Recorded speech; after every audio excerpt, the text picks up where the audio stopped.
ঢাকা জেলার দক্ষিণ কেরানীগঞ্জ থানায় এক নারী পুলিশ সদস্যকে বিয়ের প্রলোভনে একাধিকবার ধর্ষণের অভিযোগ উঠেছে একই থানার কর্মরত পুলিশ সদস্য শফিউর রহমানের বিরুদ্ধে। বৃহস্পতিবার এ ঘটনায় নারী পুলিশ সদস্য অভিযুক্ত এবং অভিযুক্ত পুলিশের স্ত্রীকে পুলিশ লাইন্সে সংযুক্ত করেছে কর্তৃপক্ষ। নারী পুলিশ সদস্য দাবি করছেন, শফিউর রহমান প্রথমে বন্ধুত্বের কথা বলে তার কাছে আসেন, পরবর্তী সময়ে ভয়ভীতি দেখিয়ে দিনের পর দিন ধর্ষণ করেন।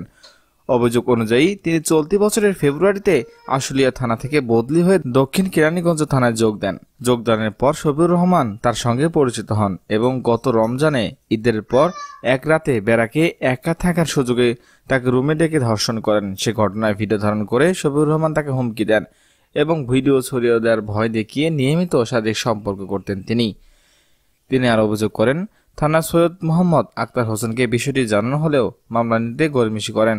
অভিযুক্ত শফিউর রহমানের সঙ্গে যোগাযোগ করা হলে তিনি সাংবাদিকদের পরিচয় শুনে কোনো বক্তব্য দিতে রাজি হননি।